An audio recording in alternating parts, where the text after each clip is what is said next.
honey pouring out of the hive. Look at all them bees.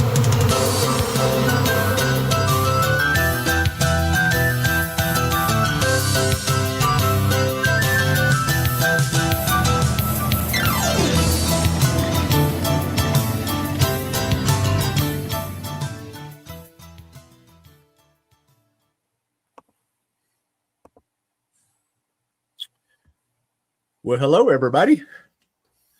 Welcome back to the Thursday Night Bee Chat. Hope everybody's doing well tonight. We've got Troy. How you doing, Troy? Doing good. How you guys doing? Doing good. Hey, Joey. Hey. How you doing? I was better, but I got over it. You ain't been working too hard, have you? No, I actually took the day off again. Okay. We'll start over Monday.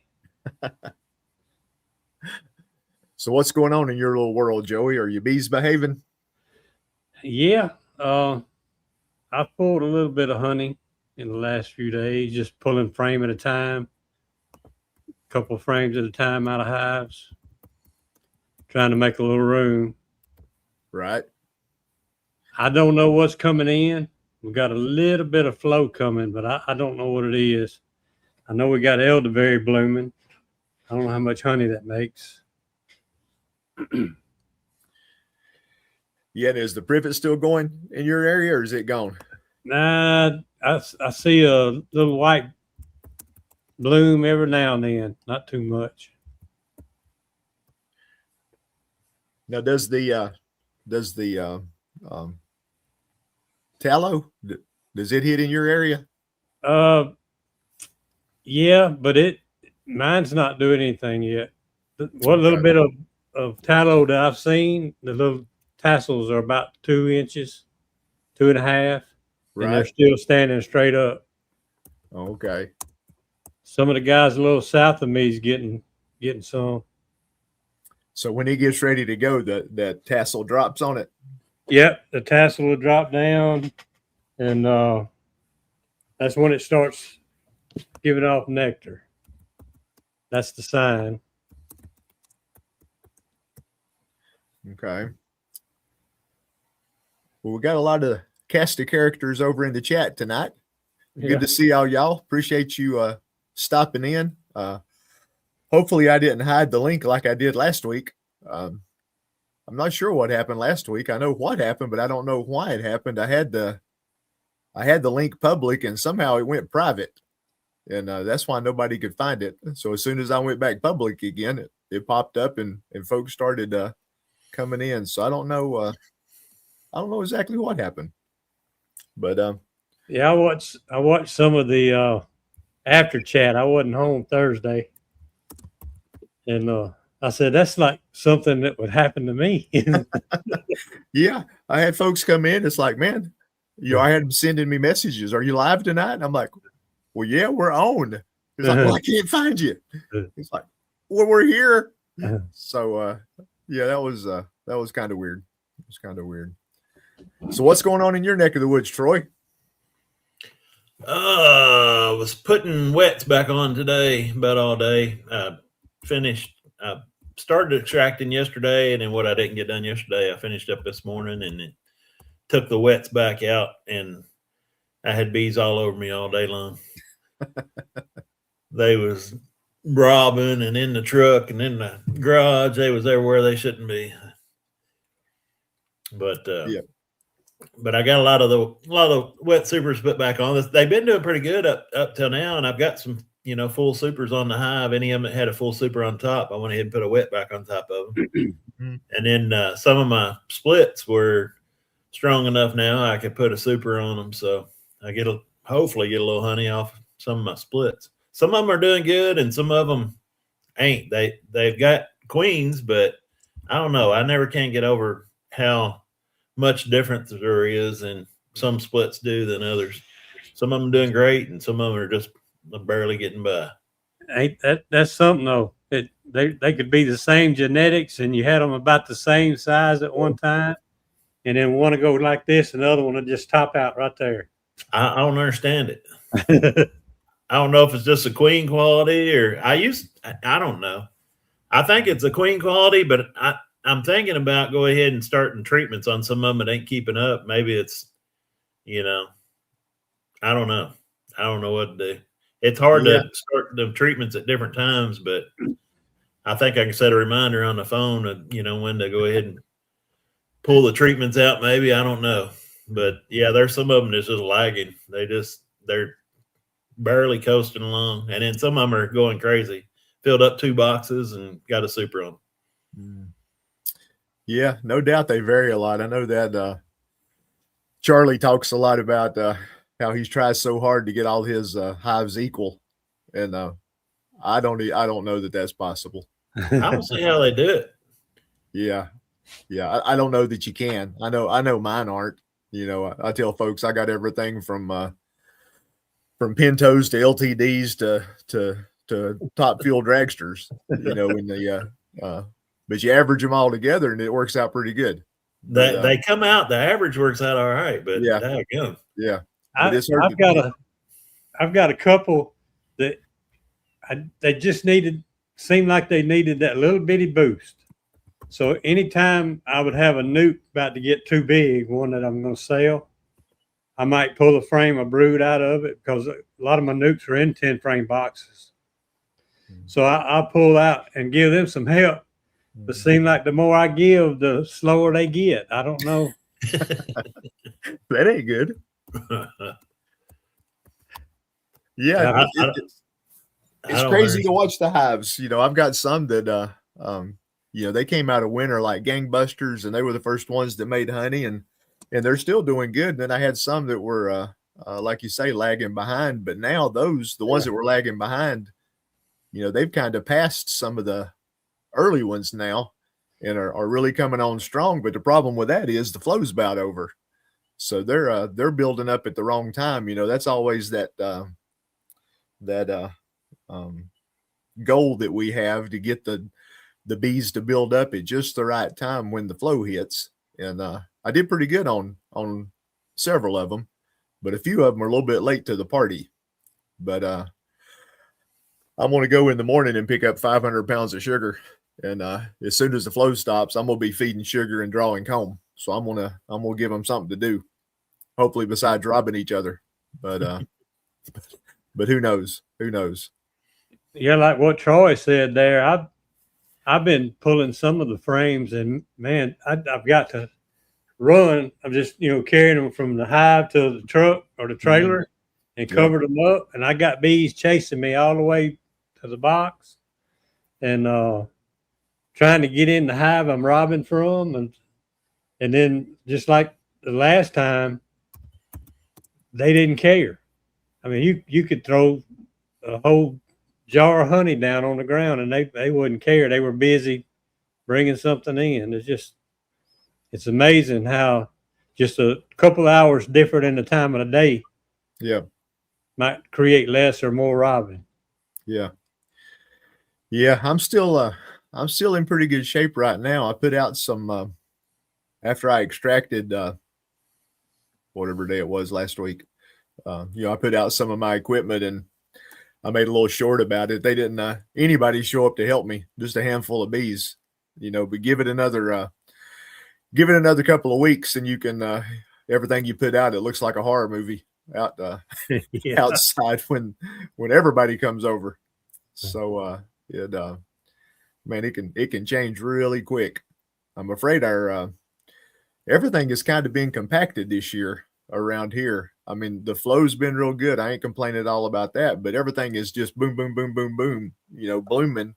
And when it's gone, it's leaving quick. So I'm afraid the dearth, it's going to be like flipping a switch, and it's going to run longer, I believe, than it usually does. It usually around here, middle of July through August, something like that. I believe it's going to be hitting here before the middle of July. It might be the middle of June. So we'll see. We'll see.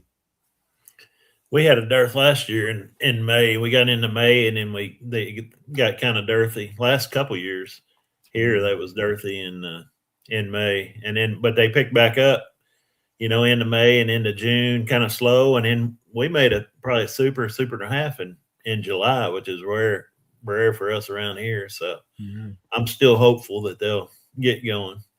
But yeah, a lot of those splits, the queens come back late. The ones that come back early got made didn't come back early. 1st of May was my 30 days that I was trying to wait on checking my splits. But the ones that got started early, I think got started in the flow, like you said. And then, the ones that got started a little late, I think the flow was over and they're trying to build up and they ain't got nothing to build up on. Yeah. That's a tough time to be peaking, when the flow is on its way out or done gone. But a whole bunch of bees all dressed up, nowhere to go. Yeah. So, but we've still got, the privet and the clover are a lot stronger this year than they were last year, even though it's drier this year than it was last year. Don't really understand that. But after that, man, we don't have a whole lot left. I mean, we got some persimmon, some sumac, some mimosa, and that's about it until the goldenrod and the asters come along. So we shall see. Our clover is really taking off. When I come back from the trip, the clover was thick in the yard. So I've seen them on clover, and then I've seen them on persimmon this week too, before it shut off. My wife told me about it. I didn't know about it, but there's a thing on Google and you can take a picture and it'll tell you what species the tree is or the bloom is or whatever. I didn't realize it was persimmon, but that's what it said it was.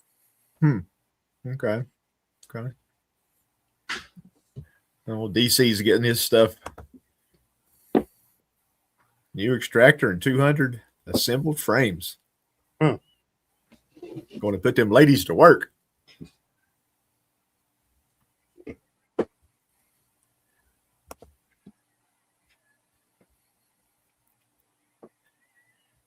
Well, last week the topic for this week is the same as it was going to be for last week. But last week, Chris Medeiros dropped in and we talked about Nobby and Expo and all kinds of stuff, except what I'd planned on talking about. It's funny how that happens. But kind of our topic was going to be new beekeepers. I'm sure y'all have had folks approach you after they saw a video, they saw bees, something tripped their trigger, and all of a sudden they walk up to you and say, "I want to be a beekeeper." Then my response was, "Are you sure?" So I was just going to talk about that a little bit and kind of get some ideas on how y'all handle that. What do you do, Troy, when somebody approaches you and says they want to be a beekeeper? Well, it depends on if it's April or August. Yep. You can kind of tell when you talk to people if they've done any research and how prepared, if they're prepared or not. Some people when they get, you can you got to tell them that they need to get some experience and do some reading and kind of get things prepared. Usually they need to learn some stuff. Some of them already know. Some of them already have a good. Everybody's a little different, but some people need to take a year or so and do a little research and get stuff together and kind of get stuff lined out before they actually get their bees. But everybody's different. That's one of the reasons I started a YouTube channel. I've been doing this a long time, and I have a lot of people wanting help or wanting to get started and all that. And it's hard to help everybody. I try to always, take calls. I can take calls or text, and I invite anybody that wants to come out and, go out in the yard with me or whatever. So they're always pretty much an open invitation for that. But I get a lot of people that want you to come to their yard and look at their bees with them. And it's just hard to do everything for everybody. You just can't go out to everybody's house and check their bees for them. So that's one of the reasons for the YouTube. And, I can refer them to a video or check this out or whatever. And a lot of it too is, the timing. If I do a video, I try to do it and put it out pretty quick. So, they can see what I'm doing to see what they need to do. Because a lot of people will go ahead and get their bees and kind of get started, but they, if they're not paying attention or they're not into it like I am, they don't do things on a timely manner. So you've got to be on top of your game. You got to be into it and do what the bees need when the bees need it to stay current with it. You just can't wait on some of that stuff and expect your bees to do okay. A lot of people come back to me and say, well, when should I have treated? And, well, probably about 2 months ago. So yeah. It's just hard, you feel bad because they're kind of counting on you, but at the same time, you just can't, I think you tell them up front, hey, you need to, you're going to need to do things in a timely manner and keep an eye on things. And, but it's, if they're not, I don't know, I'm kind of geeky about it, I guess. I probably get into them too much. But if they don't stay on top of it, it usually don't work out too well for them. So you try to do the best you can and help as much as you can, do what you can, but it's a lot of it's up to them. What do you think, Joey? How do you handle it when you get approached with that statement? I want to be a beekeeper, Joey. Yeah, I say I'm sorry. I hope I'm not the one that influenced you in spending all your money. But I try to help them. But a bunch of us preach this: come to the meetings. They're there. They're free.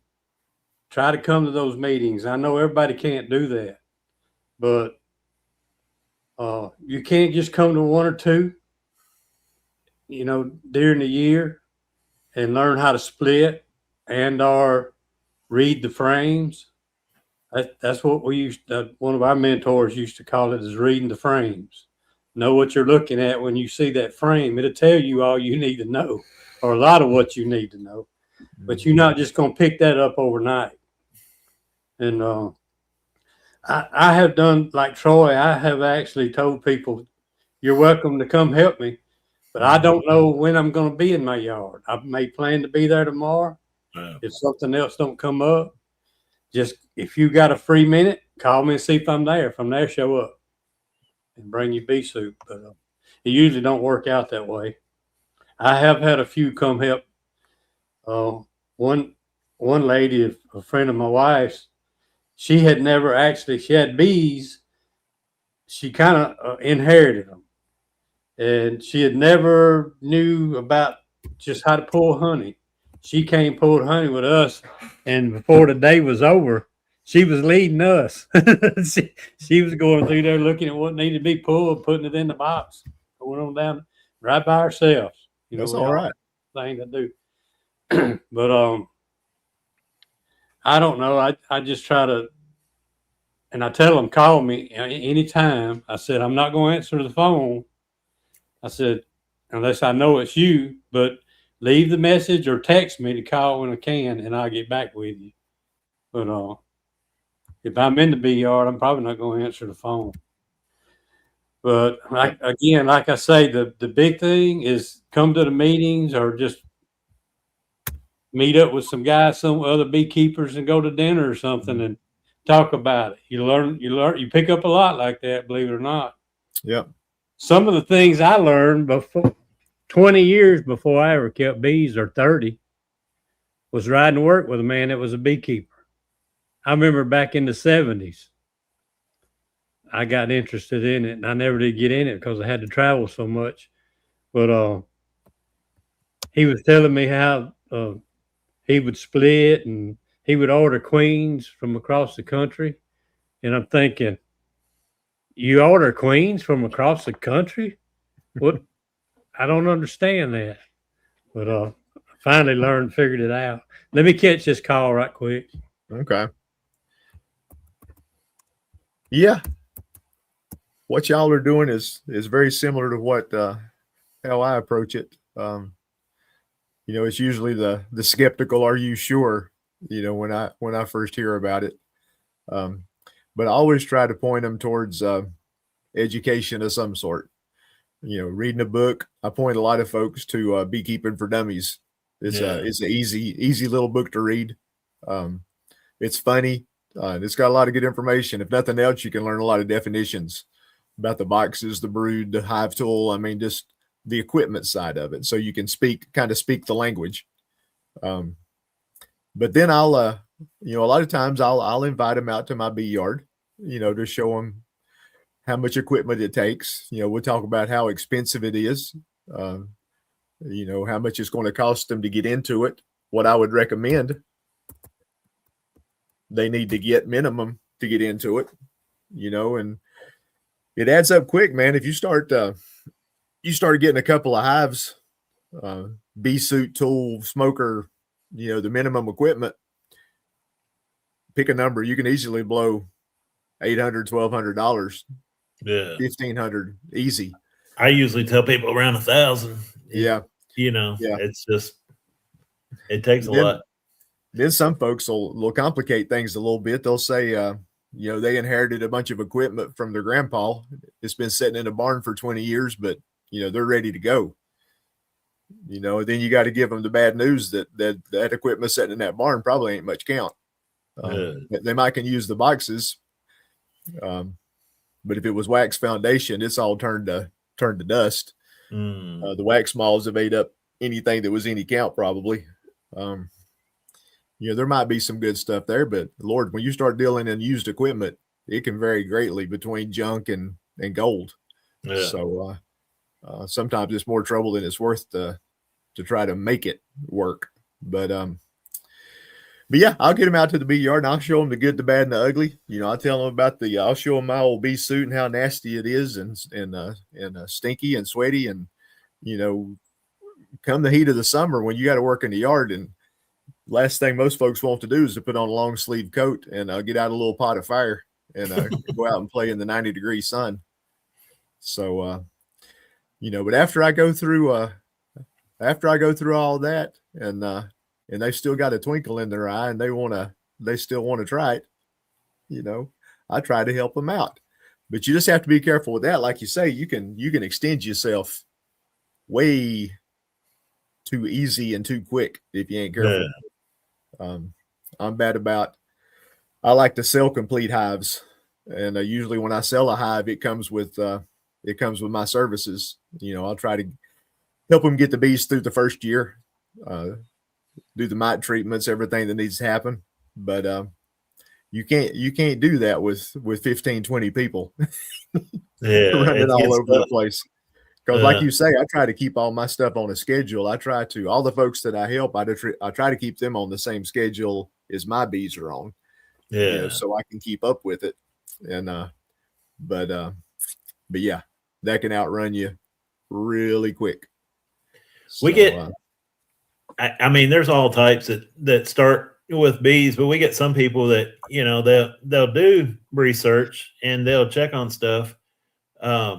And it's fine to do things a different way, but kind of when you're starting, I would rather see them start with Langstroth equipment and kind of double deeps or the way I do it. If they want to use me for a mentor, that's fine. But you kind of got to do it the way your mentor does it for a while until you get a feel for things and then start changing it up. But I've got some people that'll try to start with different kinds of equipment or a top bar hive or some of these long hives or different stuff.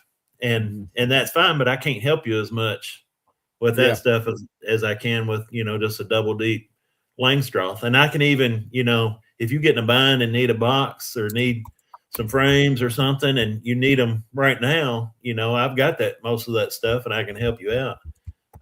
But if you're doing something else, I can't help you as much.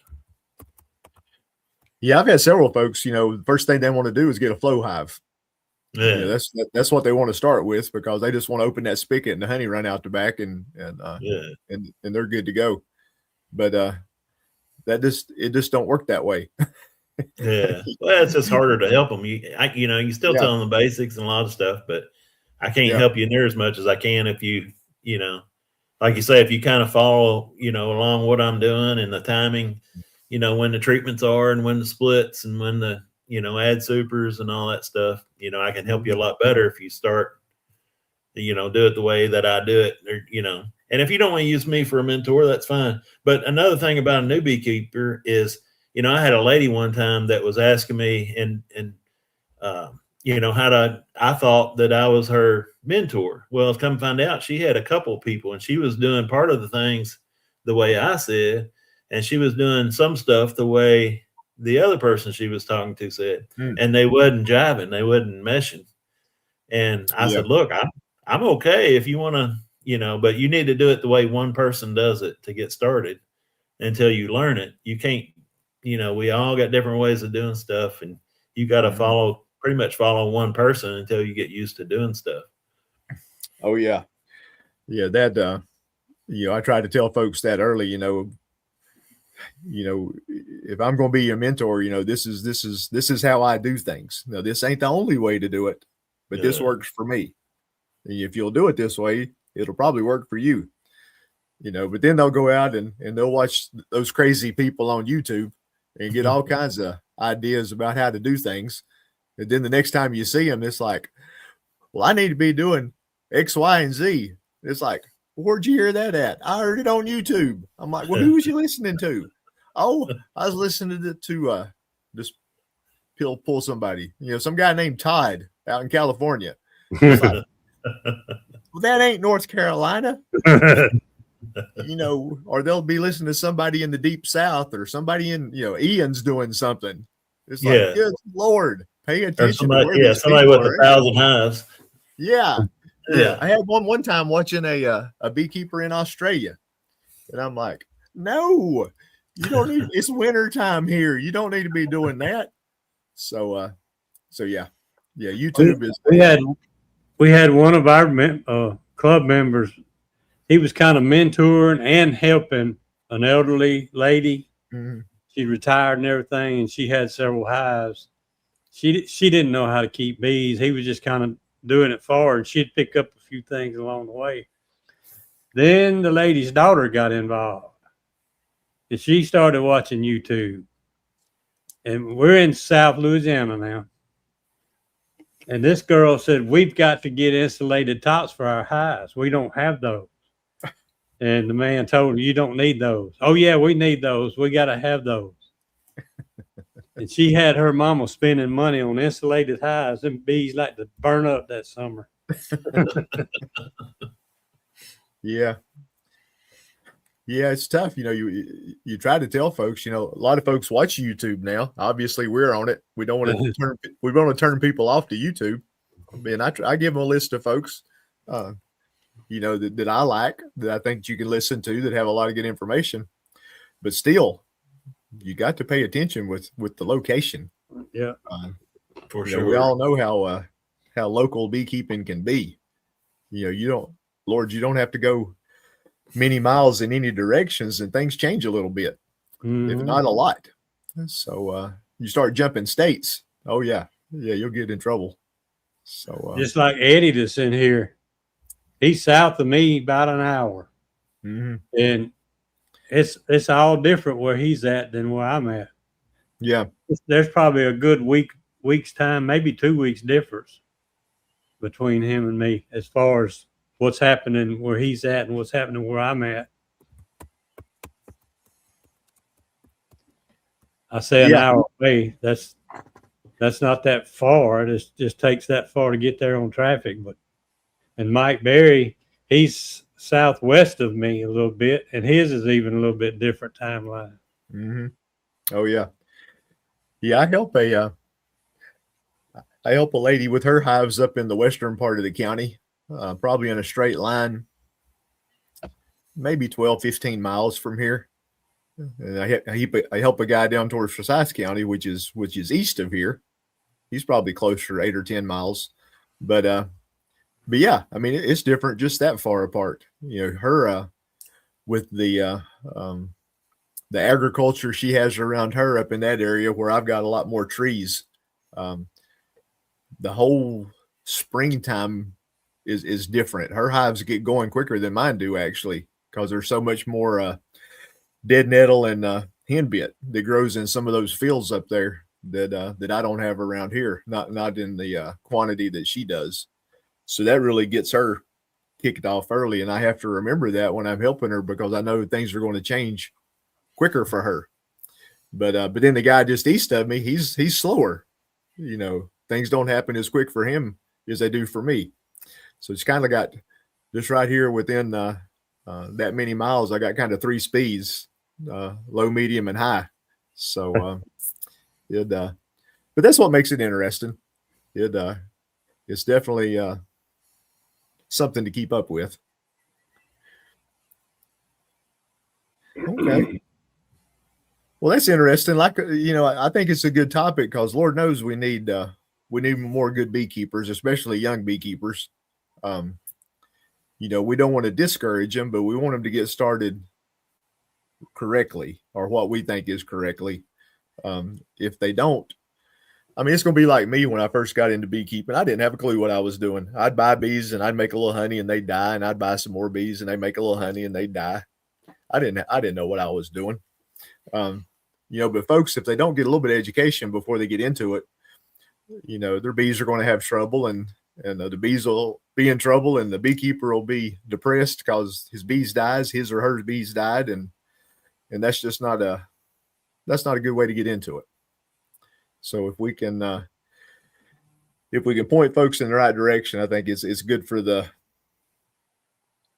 community. I'll put it that way. We've got a guy that's over by one of my bee yards. He's wanting a hive. I told him I'm really trying to increase my numbers, but he's wanting one. So, and he's a neighbor to my cousin, and she lets me keep bees there. So I'm taking him a hive Saturday morning. But I'm not sure how much he's educated himself, and hopefully he's able to keep up with it and do okay with it. But he's just getting to one hive, so I don't know. We'll see how that goes. Yeah, I do try to encourage folks to get 2. Yeah, I do too. 2 just gives you so many more options. Even when I'm helping them, it gives me options to help them. Yeah. It gives me some spare parts. If one of their hives gets in trouble, it gives them some comparison where they can say, well, something ain't right. This hive's wide open and this hive ain't. Well, if you just got one, you don't know that hive ain't. Yeah. You got nothing. You just think there's a few bees flying out in and out, and it looks great, but you don't know what it should look like. I think he's just wanting to. I think he's just wanting to have bees in his yard. I think he's fascinated seeing my bees when he goes to his house, and he just wants to have the bees. Yeah, and I'll help him what I can, but I can't be there. I hope he takes initiative and make sure he knows when to do stuff and to keep him going and everything. But we'll see how it goes. So, but you never know on stuff like that. But he's wanting to help, so I'm gonna help him do what I can for him. Right. So Redfish wants to come see the Johnny house. Well, if you're ever in the neighborhood, Redfish, we'll definitely do that, and they won't be no admission. You just have to find me. Hid out in the woods. I have a lot of people asking to you're gonna be working bees, like Joey was talking about. You're gonna be working bees Saturday, and it'd be Monday. I'm like, probably, but I don't know. I don't. Yeah, Dad likes to help me extract honey, but it's hard to, when we extracted yesterday, I didn't know I was going to extract till, the day before. So it's not something that I plan out, ahead of time. It just happens when it happens. But he come over and helped me a little bit yesterday, extracting the honey house. And then my cousin come over, so we stayed. They was out in the garage with me or in the honey house with me till probably 4 or 5 hours. So we had a good time, got a little bit of honey extracted, and talked bees and all kind of stuff. So we had a good time out there. Yeah. Yeah. Jace wanting to know, can too much shade make the bees work less? Oh yeah, definitely. I've got some hives that mine's kind of split in 2 pieces here on the property. I got part of them up at the old farmhouse. They get morning sun and they stay in the sun up till mid-afternoon. And then I got my hives down at the shop that they don't hit the sun till about on lunchtime, but then they're in the sun the rest of the day. But oh yeah, world of difference between the sunshine hives and the shady hives.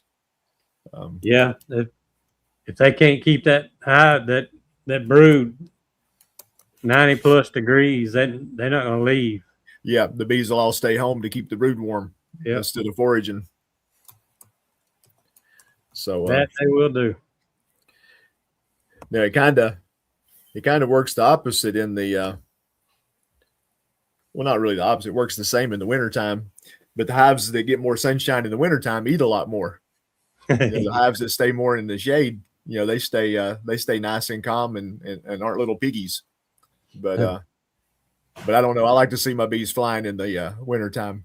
Lets me know something's going on. I don't like to see them. I like them staying there and could not eat. And they did that this winter. We come out of winter with hives full of bees. I still got way too much honey in my brood boxes. There's frames of honey that she still ain't. I took frames out, honey frames out and put empty frames in and still didn't do it enough. They're still jam packed in there. Yeah, I've fought that all season or since the flow started. I went through some of my hives today, and man, they're putting a lot of nectar in the brood boxes. You just keep pulling it out, and it works out good for me running all mediums. I can just pull the frames up into the supers and give them some empty frames, and I give the queen more room pretty quick. But putting a lot of nectar in the brood boxes for whatever reason, I don't know why. It hasn't usually been this bad. I started to mention that earlier, but the last 2 years, I have had issues with too much honey when I'm trying to make all my splits. I've had to bring honey and stick in the freezers until I actually needed it, maybe just to add to another split I made or whatever. But I'm thinking I've always tried to be through with honey supers in July the 4th. I usually try to get done. That's my mark anyway. Sometimes I run a little late and just pull them all off and put them up. I'm thinking about putting at least one super on above a queen excluder during the summer. And if they take anything up there and get it out of their way, I can take it just before the fall flow starts. That's kind of a game plan I've been had in the back of my mind this time. I'm definitely pulling honey later this year than I did last year. I quit pulling honey last year about the end of June, and like I say, we made another super and a half or 2 supers in July that I could have taken and eliminated some of that crowd and being honey bound and all in the brood chambers. But I'm definitely going to wait into July before I pull my last supers. We've gotten a flow the last 2 or 3 years here and up into July, which used to be, 10 years ago, we didn't used to get that. Yeah, now I'm usually my last pull is usually early July. I don't know what it's going to be this year. Like I said, I think it's going to be abbreviated, I believe, but that I ain't called everything right thus far, so we'll just have to wait and see. But probably the next pull, I've got a lot of supers on right now. I've probably got 60 some supers on 20 hives right now. So this next pull I have, which will probably be next week, don't know that I'll put all them back on, because that'll just give me more to deal with when the flow does stop and I finally do pull them off and put some foundation on, some sugar, let them start drawing some comb. But we'll just have to wait and see. I mean, the flow is still rolling around here. The bees are still, it's got to be the privet and the clover. The tulip poplars, I've got my binoculars out on the back porch, and the tulip poplar that I keep an eye on, it looks pretty sad. The blooms are pretty much gone. There might be a few left on the lower blooms, but all of them on the outside and the top of the tree, they're just shriveled up. So, but they're still going after something. I know you had some pretty dark honey. It looked like tulip poplar. Yeah. Oh yeah. That I make dark and darker are the only two colors I make. My spring honey is a little lighter, but it's still dark compared to, wow, that stuff you had, that was clearer than water. It's still what I extracted yesterday and today is still pretty clear. Oh, that's just I haven't got any amazing. dark honey at all yet. Yeah, I don't have anything close to that. Uh, My light honey is amber. Then it goes that pretty reddish color with the poplar. yeah. But when you showed that picture of yours, I was like, holy cow. Never seen nothing like that come out of my extractor. So I had a lot of people. I put it on Facebook, and a lot of people saying that's sugar water. That's sugar water. I'm like, no, I haven't fed. I ain't feed no sugar. I don't feed very much sugar water, and I haven't fed any of the spring. So yeah, it ain't sugar water, but they was bound to determine that to them it was sugar water. let's see. What's Russell? How many frames I want to draw this summer? I think I've got 15 or 20 boxes of foundation made up, ready to go, that I went through and added more wax to. So that's kind of what I'm wanting to draw out after the flow. We'll see how that goes. I'll probably pull the supers, and I'll probably pull the excluders and put these boxes on and let them draw it. And if they draw it and I miss it and she puts some brood up there, then I'll just throw an excluder back on and let them hatch it out and then get the box off. But all my supers, I guess at this point, I'll just extract what's there to get extracted, but then some of it ain't worth extracting, and you'll just end up just letting them set out and get robbed. Then put them on some crystals and store them for next year. Huh. So, but then they'll be back in the way again in my building. But that's okay. That's the game we play. How do y'all feel about pulling the honey and feeding back sugar water? There's a lot of logic behind that. I don't really do that on purpose. You're talking about pulling all the honey out of the brood box, pull everything you can pull, and then feed them syrup. We've got some people around here that pull everything that they can pull and then feed back sugar water. They pull the honey that's worth a lot, and then feed back the sugar water. It's a lot cheaper. I know a few people that do that. I never have, but I know a few that do. Yeah, Jace, I've had the drone comb on them all summer, letting them fill it up. This is just putting foundation on to let them draw out for next year. So, yeah, after the flow, we're talking about next year already. We're past this year. You gotta stay on out there somewhere.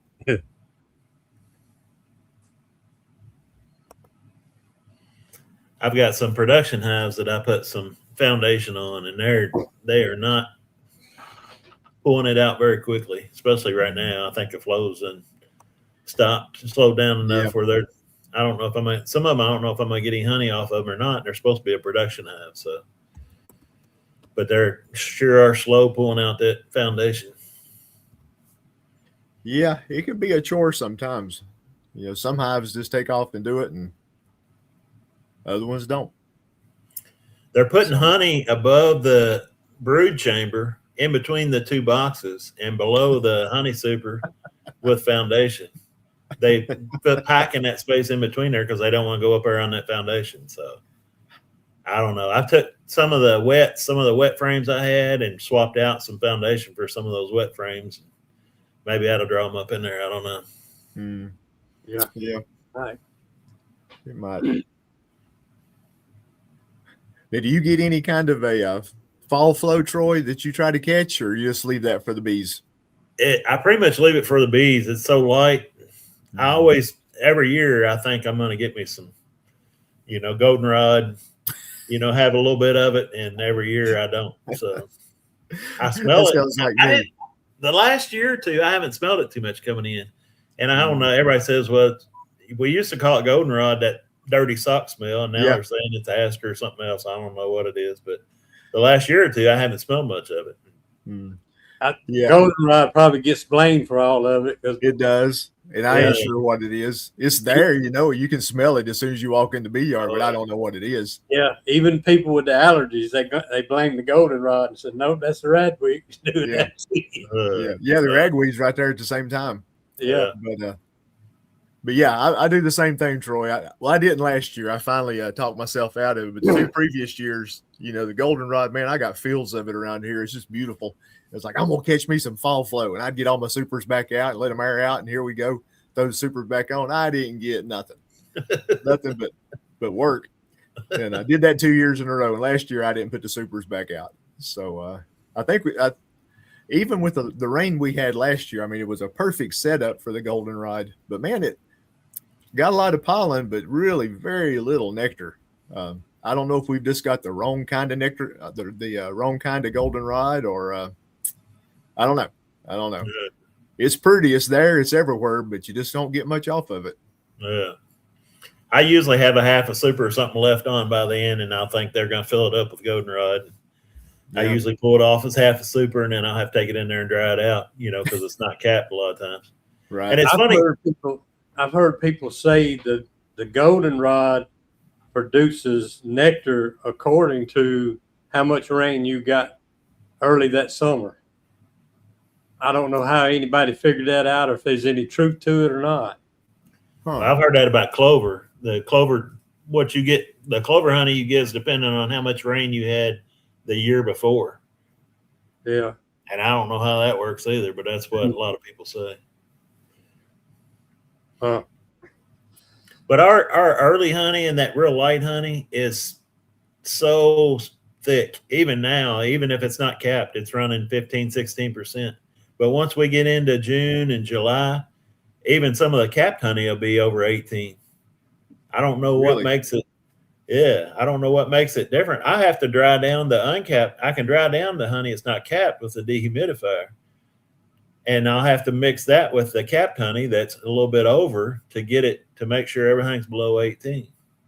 Let me see this right. Is it the high humidity? You have some really high humidity? We do have some high humidity. I don't know if it's that or the nectar source, or I don't know what it is. My first extraction, the moisture was 15. The second extraction, the moisture was 16.1, and the next extraction was 16.9. Going up, huh? Yeah, when our tallow comes in, it'll be 17, 18. We'll have to dry it out 2 or 3 days before I spin it. Interesting. It's real wet. Michael, there, biggest clover bloom this year I've seen in my life, Northwest Alabama.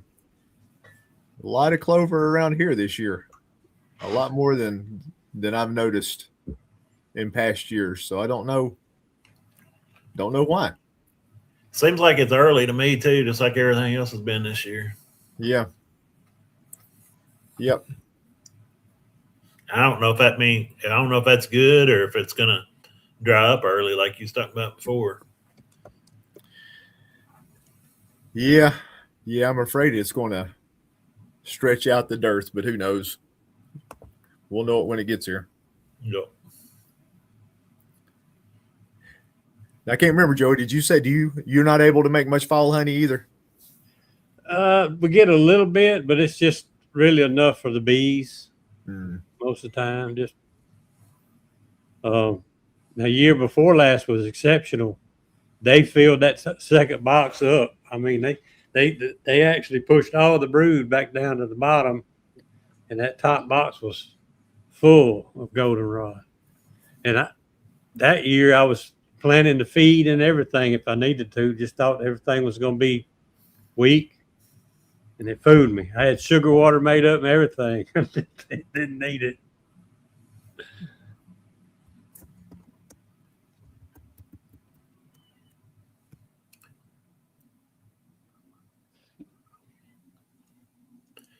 Palm honey. John asked, do you guys get any palm honey? I don't. Me neither. I have no idea what that is. I mean, is that? I'm assuming that's like from a palm tree. The blooms on the palms, or the Oh, I don't know. He says wet. Yeah. Hmm. Well, there's Michael. It seems like to me, and I don't know if y'all see this or not, but when they start backfilling the nest with honey, the brood nest, it seems like we're coming on a dearth. It's almost like the bees know that we're fixing to be a dearth, and they don't need the bees; they need the honey. And if they're not backfilling with honey, and they're making full frames of bees, brood and capped brood, and all the way across the frame, that's when we're fixing to get a flow. Yeah. Yeah, that brings up a good point too. When you're pulling honey and manipulating frames and pulling up, when you got a lot of nectar in the brood box, we're fixing to go into the dearth. So, unless you're, like you say, unless you're wanting to feed some, be careful pulling that honey out of the brood box. Yeah, what you The pull. ladies, they're coming out of the flow with a lot of boxes packed with bees, and they can put away a lot of food quickly. So yeah, you don't want to starve them out in the summer. Your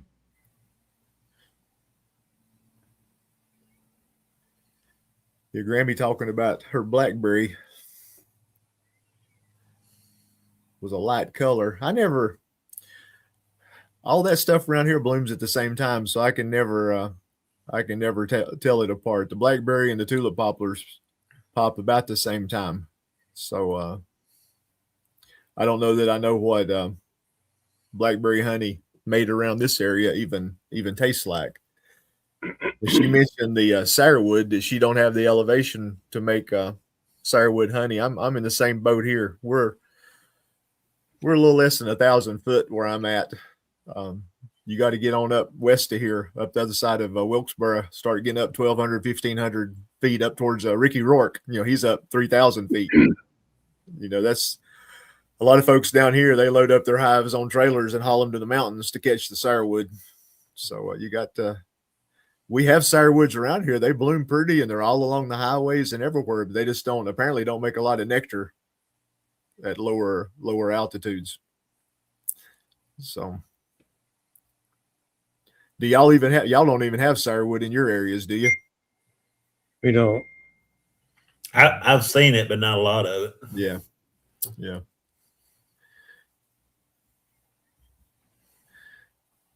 Dodd said, that one. Oh, missed it. Dodd said he had only had one fall flow in 10 years.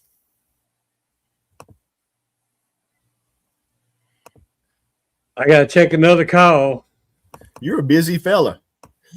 Chase card this time declined somebody trying to use my card. I got to find out where my granddaughter's at. Uh-oh. It might be her. I hate this is important. Be right. Yeah, so Troy, I saw you dropped a new video today. I hadn't got to watch it yet. You're expanding.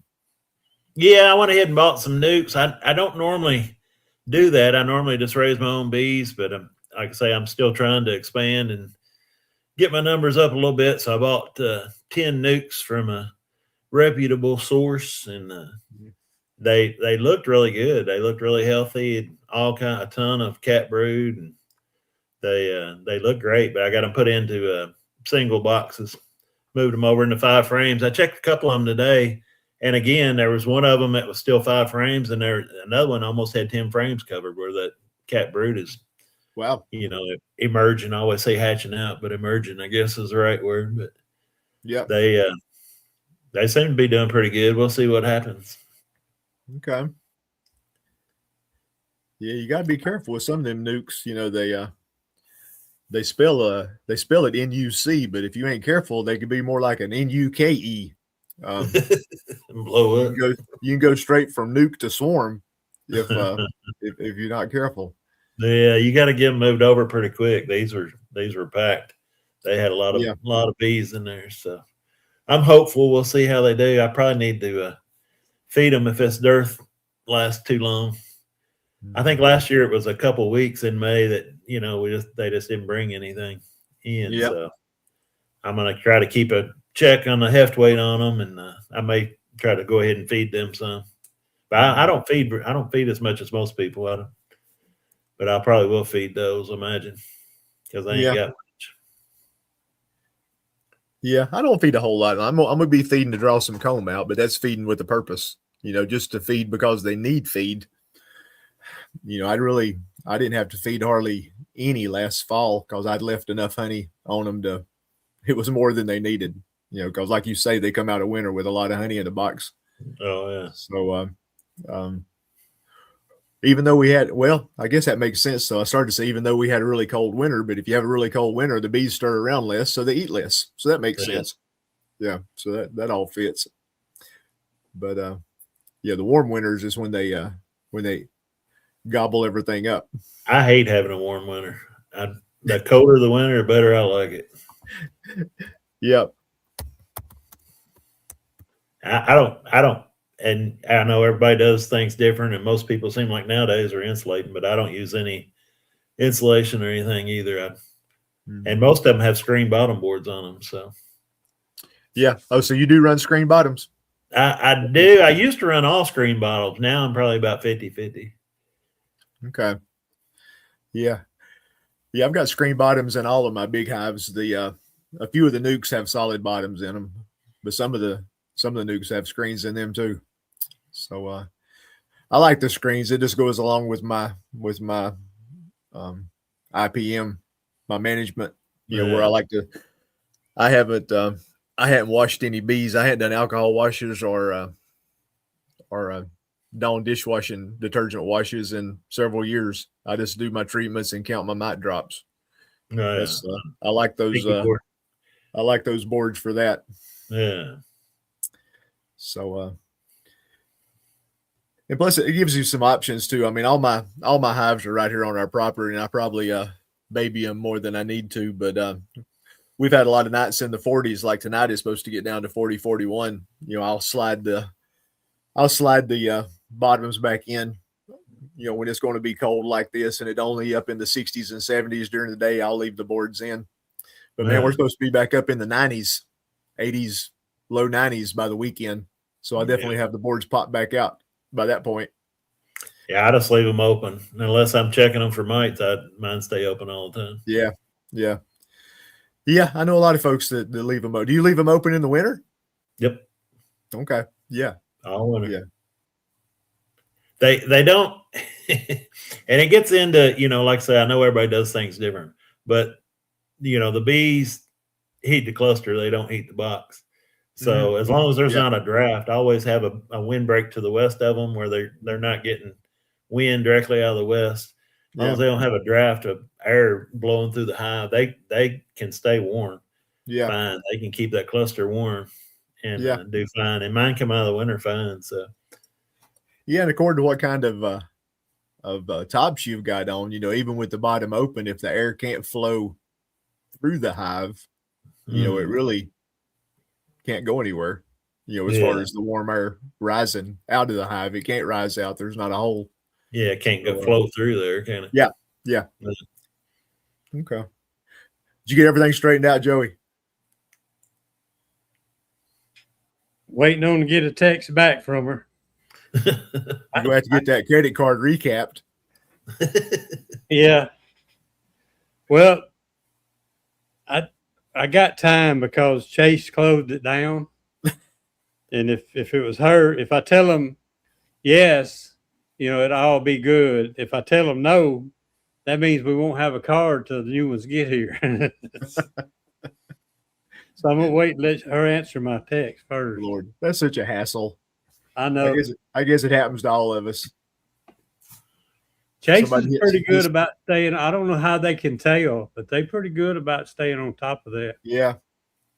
Yeah. Yeah, I'm glad they do what they do. But like you say, I don't know how they do it, but Yeah. I'm glad they do it. Somebody asked earlier what that thick, really light honey we had was, and I think a lot of it was black locust, but it was a mixture of spring flowers around here. We got all kind of. I think the honeysuckle, I know it's real light. There's a lot of different stuff that they get that's light in early spring around here. But this year everything was early, and like you said, everything bloomed at the same time. It seemed like. Even the tulip poplar was blooming when the black locust was blooming. So, yeah, we don't have a lot of black locusts here. I've got some on the property that I planted, but we had one little frost come through, and it really didn't seem to bother anything. But the black locust, that was the end of it. It was blooming, and then it was brown. So, it's pretty delicate bloom. Yeah, apparently so. We get it about once every 5 years. It seems like it's a little bit better here lately, but it's not. It didn't take much to wash it out. Do you have something called basswood up your way? Linden trees, I think is another name for it. I don't think we have very much of it. I think we have some. I've seen it in some of the reports. There you go. That's about as light as mine gets. Oh, yeah. Really? I just pulled that. I just extracted that yesterday. Yeah, that's probably about as light as my spring honey gets. Right. I haven't got any that dark yet at all. That's funny. Yeah, that's my light honey. That's an old bottle. This one I refill for my mom all the time. I may go get one of mine. I'll show you. Oh, he can just fill up a bottle with water and it'll look like what he pulled. I ain't never seen nothing that light. That's crazy.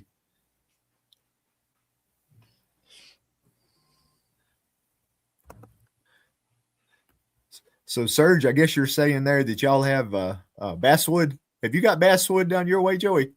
I don't think you do you? Not that I know of. Okay. Wow. That's what mine looks more clear in that picture. But it's pretty. That's that everything that I pulled so far looks just like that. That's crazy.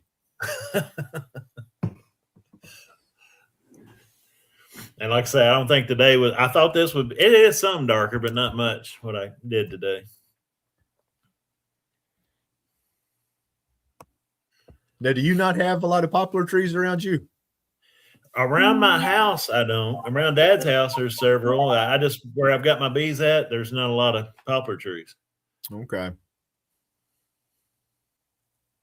But I have gotten, I've get it in the past. A lot of times I'll have black locust and poplar together, and I try to keep it separate. So I used to do farmers markets. And when I go to the market, I'd take a light, jar of light and a jar of dark, and they would always want to taste it. I'd always offer samples. And if I don't think I ever had anybody taste honey.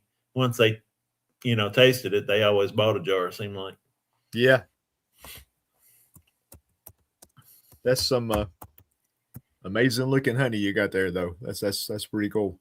Yeah, it's pretty light. Now, Brian said they've got basswood up around Denver. Now, Brian, I heard it had some, and I hope you're doing well from your surgery that you had. Hope everything's going good.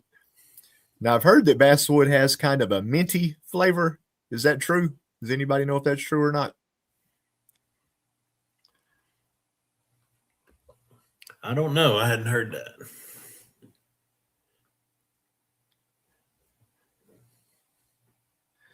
Oh, we got another visitor here. Hey, Tom. Hello. How are you guys? What's up, Tom? How you doing? Hi, Troy. How are you? Good. Yeah, he said basswood's a little minty. Okay.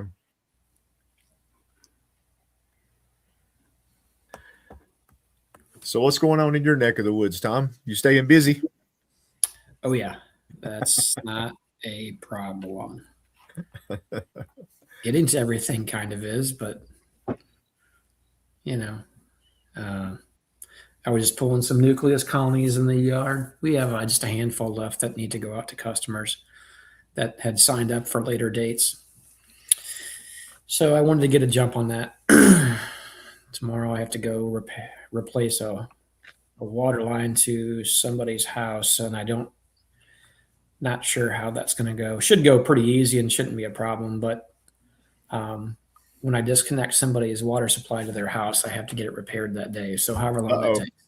We dug a little too deep. No, this is a really good customer of mine. She's had a problem in the past with her. Did you say replace or repair? Well, we've repaired this in this past. It's kind of odd because coming out of her house, it's copper, then it goes to a poly all the way to the meter.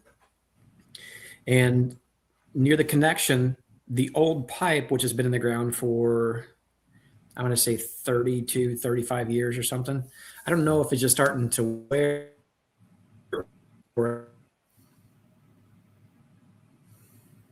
Uh-oh. Lost. We've lost Missouri. Got leaks in this conduit. We repaired it. JW's out there shaking the pole.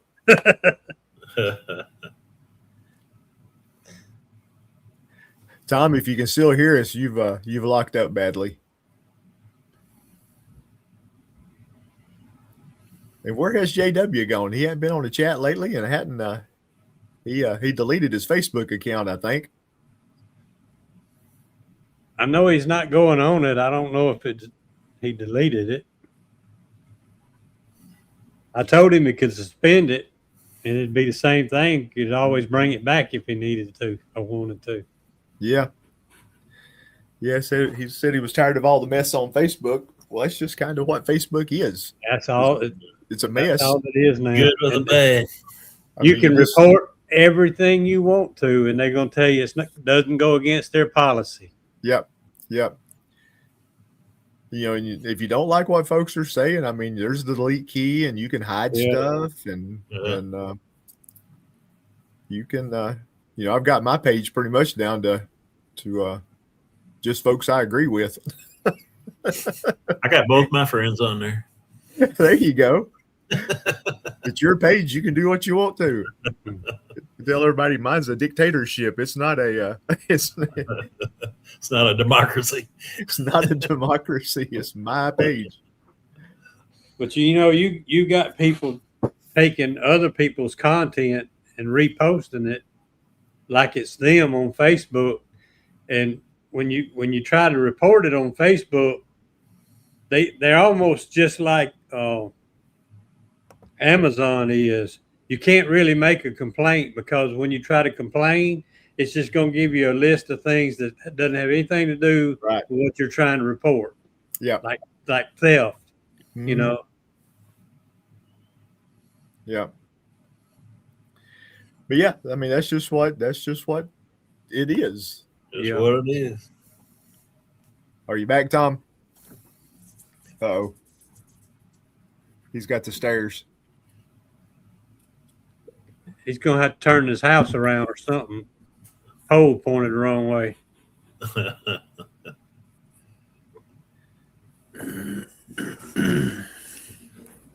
Are you having technical difficulties, Tom? Now he can't hear us. Don't say nothing you don't want us to hear, Tom. Oh, we're going again. What's dandelion honey taste like? That I don't know. I learned this year, or heard this year, that it had a grassy flavor or a straw type flavor to it. I had a lady ask me about it, what it was, and I did a little research on it.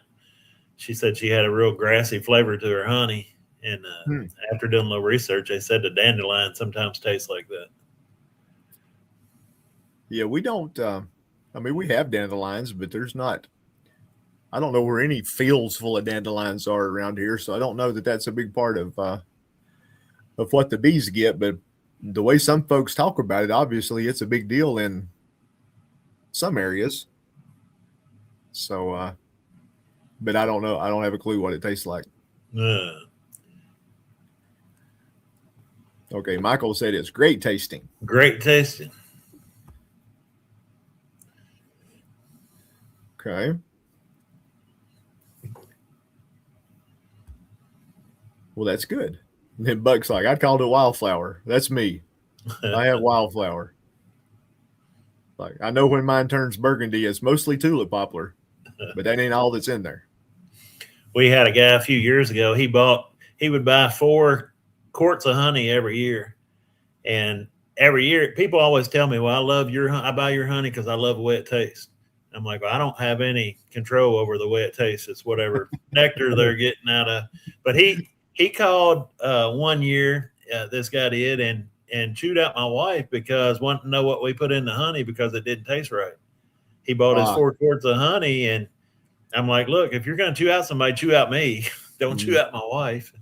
And I don't have any control over what the flavor is. It's whatever the bees getting, whatever the nectar source is. All I do is take it out and get the bee legs out of it and put it in a jar. Yeah, it's not like we have a meeting every morning and tell the girls what to go after today. Yeah, I don't have any control on it. I told him he could bring it back and I give him his money back, but he kept it. But yeah, they, I don't know. They say, I love your honey. It tastes better than anybody else's honey. Like, well, I don't have any control on that. No. Yeah, we can't do much with that. You stand behind your hives and they're going every which way. Yeah. Did somebody say something about dandelion honey? I didn't see that. Yeah, they're we had a he said it tasted good and it's a light gold color. Yeah.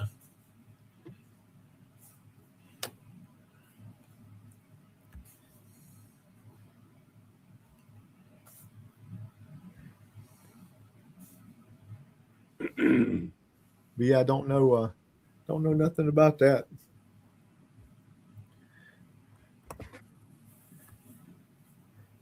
Yeah, Tom must be having some troubles.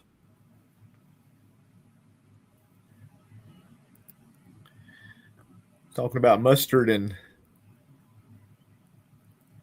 I guess it's just mustard over in the chat. I don't know anything about that either. Yeah, I'm not sure about that. Yeah, that's what we normally call it's wildflower honey because it's a mix. There's so much stuff blooming at the same time. There you go. Just be safe and call it wildflower. We got into that at the fair, state fair, Kentucky State Fair. People were calling it different stuff, and we finally had to tell everybody just call it wildflower because it's going to be a mixture. You're not going to have pure clover or pure, sour or whatever. It's going to be a mixture of stuff. So they started calling it wildflower. Yeah. Yeah, I don't know what the rules are when you can call something pure something, whether it's orange blossom, blackberry, blueberry. I know. I think there's a percentage. When it gets to a certain percent, you can call it that, but I'm not sure what that percentage is. Yeah, 51%, isn't it? 51%. Oh, 51. I don't know. I know in North Carolina the only rule is for sourwood. Sourwood has to kind of certified ain't the right word, but to really be called sourwood, it has to be a certain percentage. So, but yeah, I don't know how you ever checked anything like that. So 51% according to Eddie. Yeah. But I don't know. How do you even know it's 51%? I mean, just because you set your bees at the edge of a patch of blackberries, they're going somewhere else too. You have to send it off, get it tested.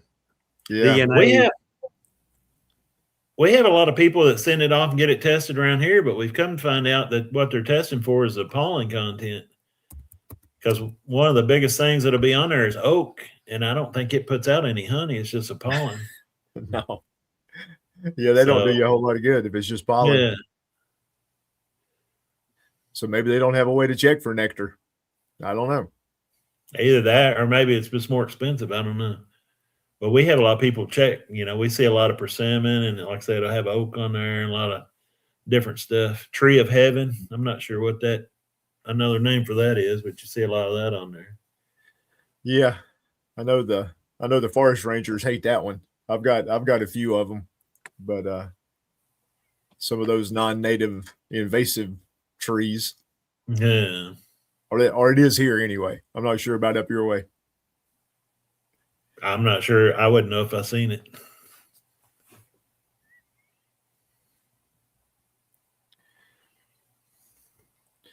Yeah, Brent. I agree with Brent here. Seen some orange blossom honey in Texas. Not a lot of that around here. So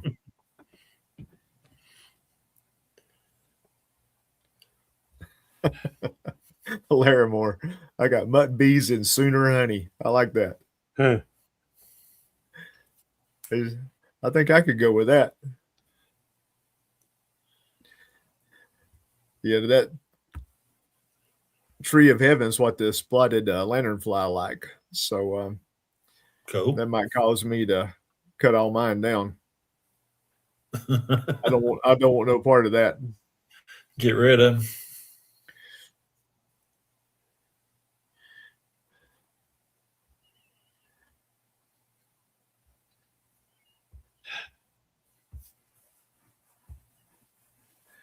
Yeah, Jace wants to know when he might get his first honey pool.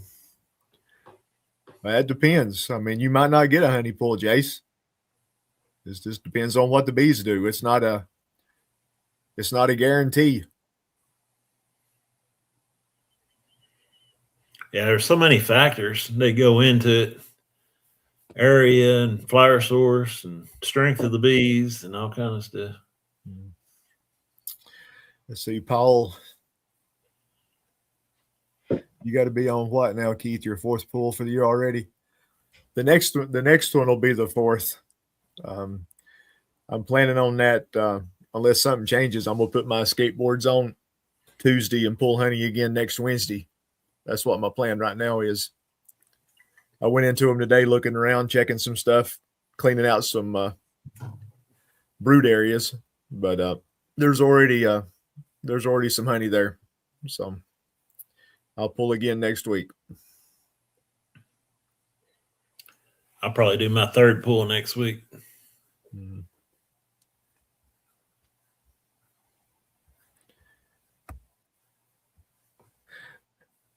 That's okay, Clay. You can have the the lanternfly honey that you brought for us to sample. It wasn't bad. I'm not going to say the honey's bad. I just like to stay clear of that as long as I can. I can't imagine explaining to my customers what it is and them wanting to buy quart jars of it. So we'll cross that bridge when we get to it.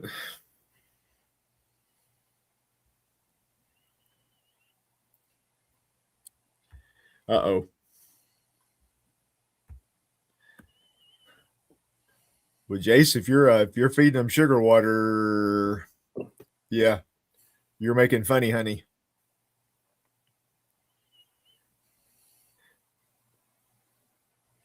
I guess by definition it's still honey because they add the enzymes to the sugar syrup just like they would nectar, but it ain't going to have any flavor to it.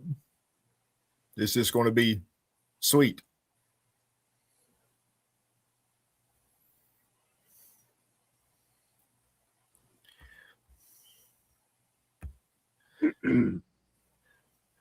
Well, I don't know. Did y'all try that lanternfly honey? Have y'all tasted it? Yep. Yep. I mean, it kind of had that smoky flavor that folks talked about, but it wasn't bad. But the explanation just ain't good. Yes, this honey is made from insect poop. You want a quart? Yeah, that just don't flow off the tongue well. Sound very appetizing, does it? I'll just put a sign up and say lanternfly honey. If you don't know what it is, Don't ask. don't ask. If you don't care, it's $30 a quart.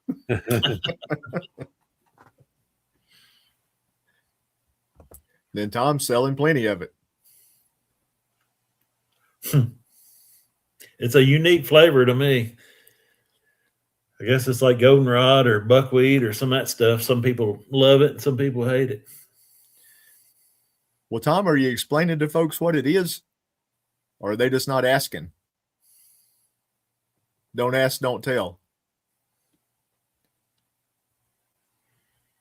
It's the latest in honey technology.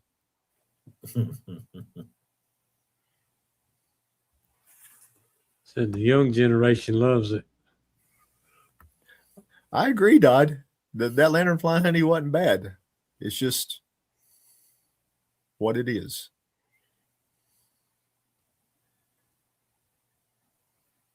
Call me old-fashioned.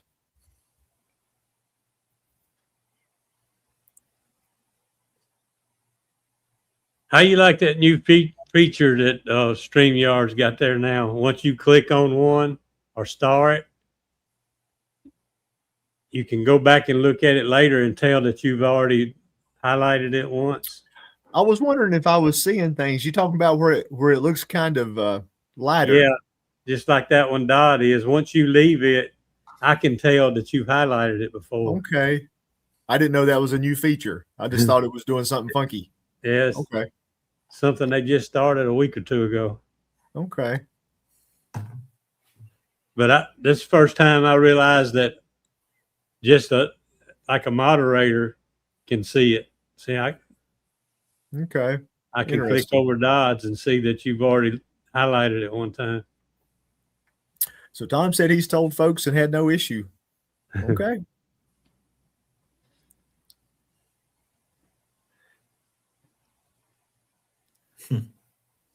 So yeah, we'll cross that bridge when we get to it.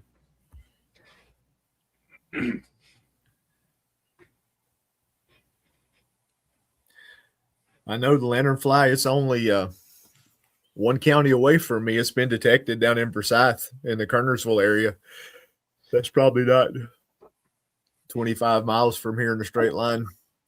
So we got lanternfly coming from the east, and we got the yellow-legged hornets coming from the south. So we're almost surrounded. Now, I hadn't caught any hornets in my traps yet this year. I think they'll be more active June, July. They're probably just building up right now.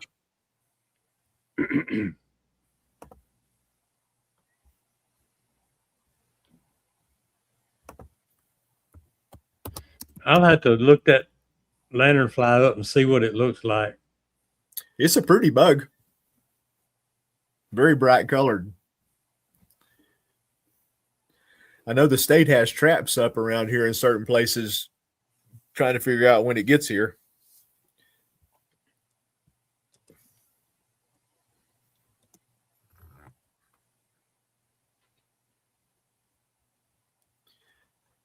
But I know that yellow-legged hornet, it's just going to come on up 77. It'll be here before long. If it was in South Carolina, wouldn't be hard at all to jump on a truck and head up the road. It got pretty wings, don't it? Look like a moth. Oh, yeah. It's a pretty bug. So there you go.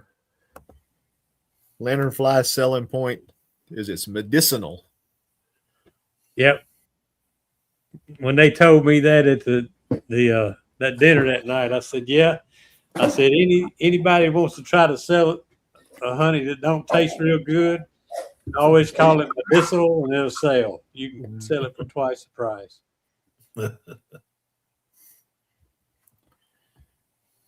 You back, Tom? I think so. I have no idea what happened. I usually never have internet problems here, but I don't know. For some reason, my internet's out. Well, I canceled Tonight. the Spectrum because we got that T-Mobile stuff. I didn't have time to set it up today. Oh, well, that's why. Well, Well, so we have it's Charter, but it's actually Spectrum. It's probably they're kind of across the country, and we have T-Mobile cell phone plan for our business, and we bought one of the T-Mobile, I don't know what you call it, hotspot or whatever internet, and I guess she canceled our internet today and hasn't set up our other one. So I get home and I'm like, why is the internet not working? I said hotspot from your phone. You got Hotspot for my internet? phone. So for whatever reason, normally we have zero issues with our internet here. We always have great signal, and even on my phone. So I don't know why. So if it's gonna buffer and do whatever, I'm gonna go back to whatever we had before. So whatever. Yeah, Rodney said the yellow-legged hornet's only one county away from him, York County, South Carolina. Yeah, it's coming. Oh boy.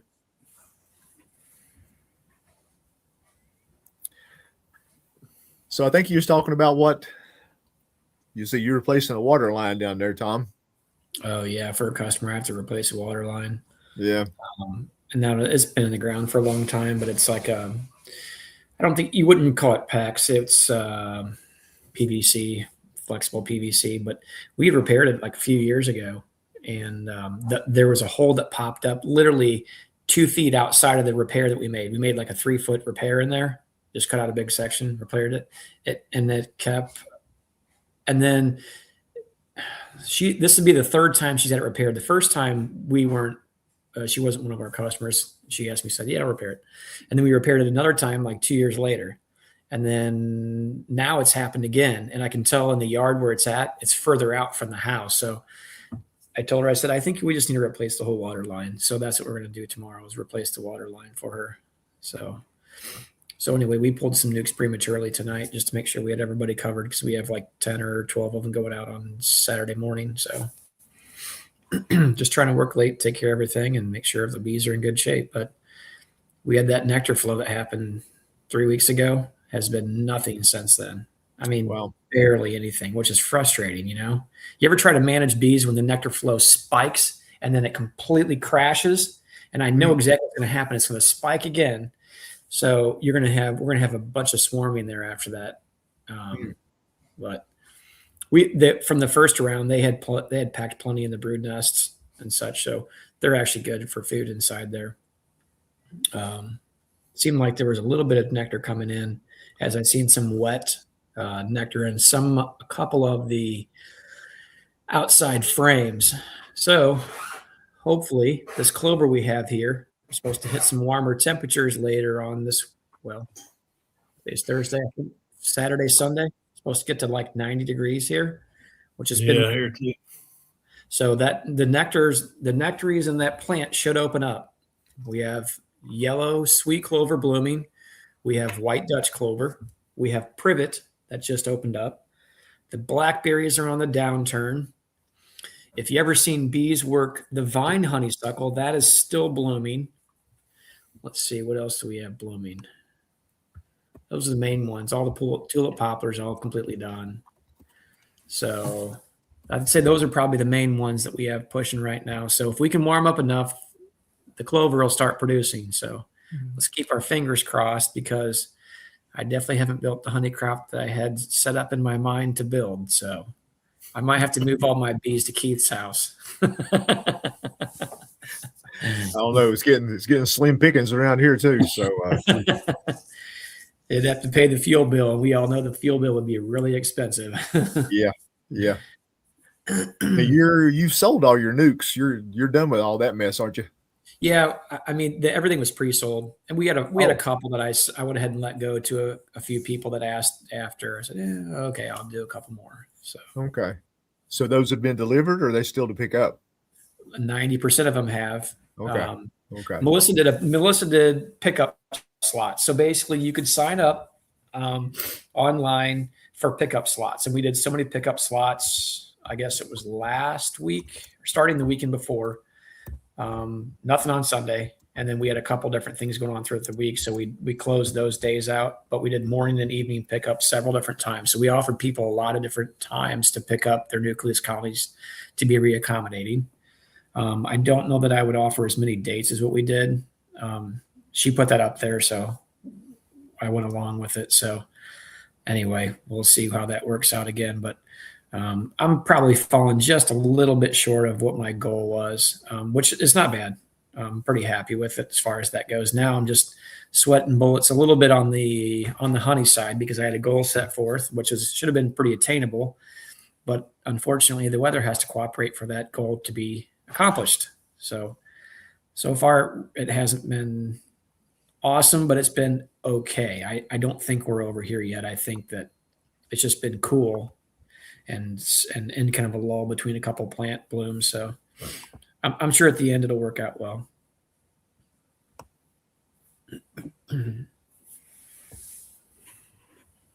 Hey, Troy, where are you at?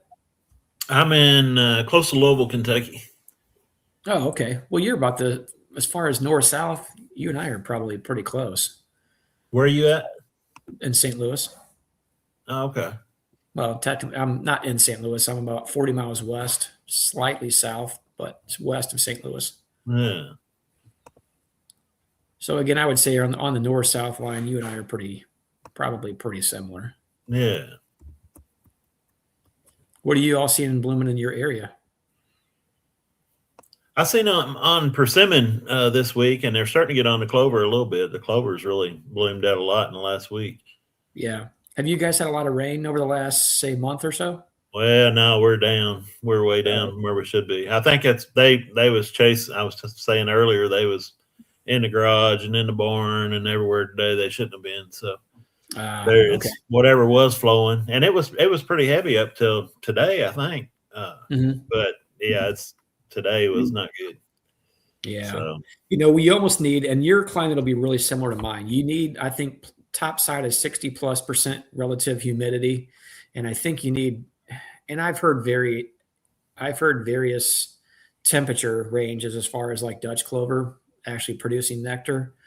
But the largest consensus that I had seen was it had to be 80+ degrees, which I did see. Let's see, early this week, I seen bees working Dutch clover for the first time. I think it was Monday, if I'm not mistaken. They actually hit 80 degrees and then cooled back off a little bit. But I seen bees hit it pretty hot and heavy. So I don't know. It might have been releasing some nectar, just not to its fullest potential. I hope you're right. They should be all over it by this weekend then, because it's supposed to be hot. I mean, the only good thing that'll come out of a 90-degree weather is nectar going into the colonies. So you know what? I'll suffer a little bit and I'll take it. But working in 90 is not as fun as working in 60. So heck no. Give and take, I guess. Yeah, I'll take the nectar. Yeah, definitely. Well, the bees have to pay for themselves, and my second revenue source besides nucleus colonies would be selling honey. So you know what? They better start producing something.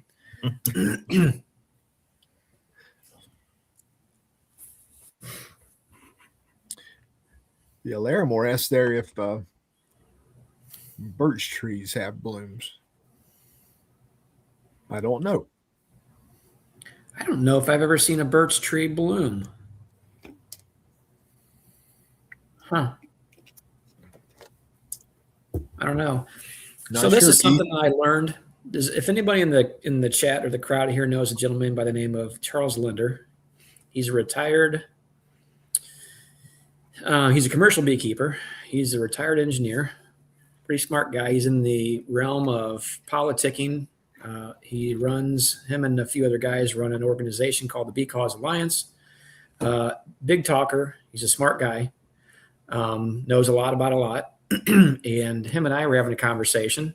And him and I were talking a little bit about agricultural plants and what they produce and what produces this, what produces that, and what doesn't. No. So we were talking about soybeans. Soybeans are really good producing nectar plant. But some of the cultivars don't produce nectar, or they produce very little, he said. And I didn't know this. He said that not only will a soybean plant produce nectar from the bloom, he said right where the stem meets the I guess the main stem, he said there's actually small nectaries right there as well. And he said the travel up the stem and they'll actually pollinate too. So it's a mechanism of the plant itself to entice even not just flying pollinators, but ants to pollinate too. So I thought that was very interesting. I never heard anybody say that before. Yes, Brent, Charles Linder does produce the Pro Nukes. He's a few hours from me over in a little town near Flora, Illinois. We were over there last week. I think it was, my days are running together. I think it was beginning of last week I was over there picking up a few things from him and then picking up some more woodenware. So if you ever get a chance to chat with him off to the side, he's a really intelligent individual, and he will talk your ear off, though. I promise you that. Is he the fella that's been on some of the chats talking about the yellow-legged hornets and yeah. So okay. the Bee Cause Alliance, you guys can look it up. It's actually a non-for-profit organization. You can join it if you want to. It costs you $100. I mean, it's I'm sure they're not earning their money off of that. The point in which is they're, trying to get enough interest in funding and things together to get a lobbyist to combat a few different things. And I'm going to go by memory. So please, if I misquote something slightly, don't hang me on the cross for it. But there's a few things. One is trying to do their best to open the borders between U.S. and Canada, because Canada, up until more recent, and he claims that they're doing a little better job on that, but all their packages came from overseas, and somewhere over, I can't remember what country said that they were getting them from, was dangerously close to the area that is known to have tropicalaps. So it's kind of like you're playing with fire on that one, I guess. So they were trying to get the borders open between the two so that packages could come out of the U.S. Obviously, there's a twofold thing there. Obviously, the American beekeepers could benefit from that, for one, and two, lessen the likelihood of tropicalaps. He does talk about the yellow-legged hornet, down there in Keith State, and I think maybe South Carolina too, if I'm not mistaken. I think it's mainly where it's harboring in South Carolina and part of Georgia. Yep. So he talks a little bit about that and, trying to bring more awareness to that to get this thing stopped. He said after this spring, they'll have a better idea of what that's going to look like if they've contained it or if this thing has gotten way out of control. So he talks a little bit about that, and also talks about regulating honey, all the funny honey that comes in out of some of the Asian countries, particularly China, and trying to get some sort of legislation involved with that so that we can somehow put the brakes on that. Because obviously we clearly know that Americans cannot produce honey at the same cost that China can, particularly when they're cutting it with syrups. So those are, I think, the three main things, but you all can go on Bee Cause Alliance thing and check them out there. But this was not intended to be a commercial break for them, but they if they're really working hard to try to help us as beekeepers, whether we're hobbyists or commercial or in between, I'm all for it. So I really think that his heart's in the right spot. He wants to do good by everybody when it comes to things. So I kind of believe in what it is that he's doing there, but very intelligent man, and definitely a mover and a shaker. So, yep. Yeah, I hadn't heard that about the soybeans before, but I kind of always wondered, if you look at a soybean field, they got those tiny little flowers on them.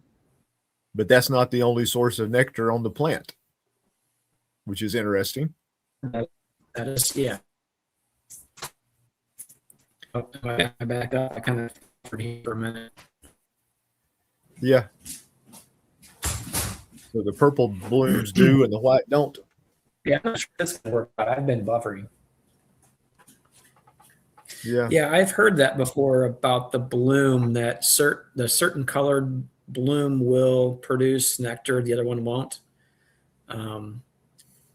So I mainly see the purple ones around here. Yeah. A couple of the fields that were semi near our bees last year, one of them in particular had purple, and I see my bees working on it some.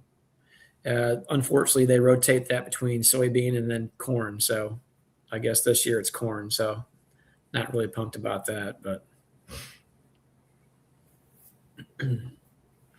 I will say one of our customers, great folks, we actually buy a lot of lawn care equipment from them. They own some property that's west of us by about 15 miles or so, and that's our furthest west yard. Him and his wife bought a farm, I don't know, a handful of years ago, 3-4 years ago, maybe 5 years ago, and we put, I don't know, 20 plus colonies on it.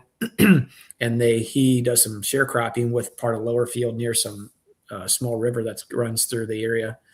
And he has 80 acres out there. But him and his wife just recently planted a huge pollinator mix consisting of sunflowers, clover, and all sorts of stuff in there. They literally went through this field that was about probably a little less than 10 acres and completely cultivated it, drug it, had the farmer come in and plant it. So I'm pretty pumped to see what this thing might produce this fall. I don't know exactly all that they had and if we can see some plants producing nectar, but moving forward, I'm sure if anything, it'll be a really nice picture out there. So anxious to see what pops up. We'll probably make it a point to make a nice YouTube video on that, much like we did. I think it was last year on one of their fields. So they're all for helping out the pollinators and stuff. So good folks to have in your back pocket.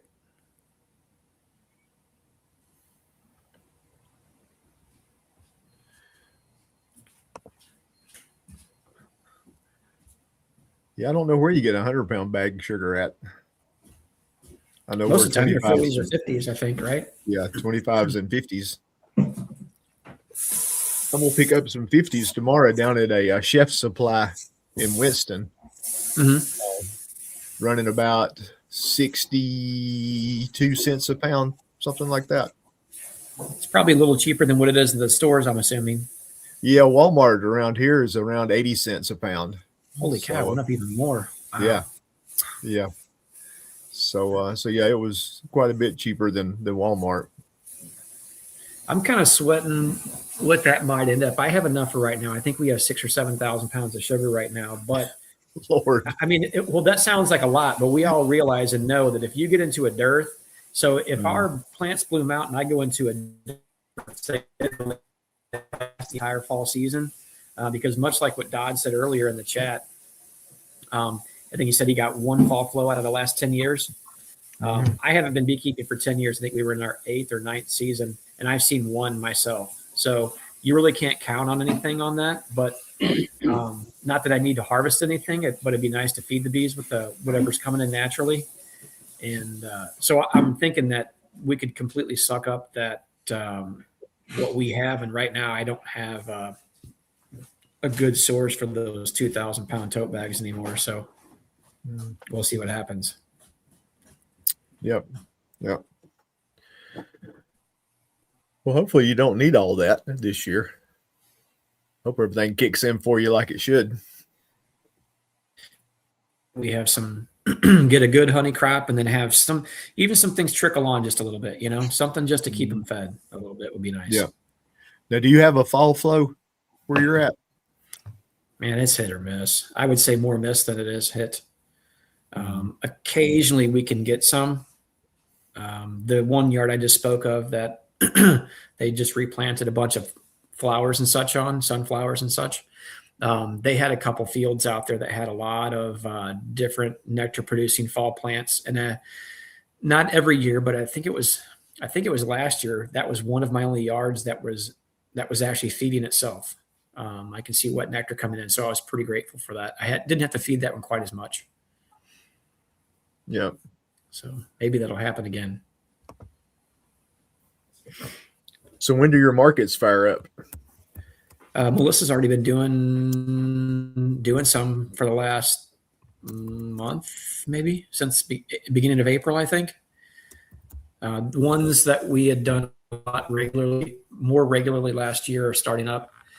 Of all dates, and y'all can send Melissa some hate mail for this because I'm about ready to send her some hate mail for this. She signed up for a market on Memorial Day weekend.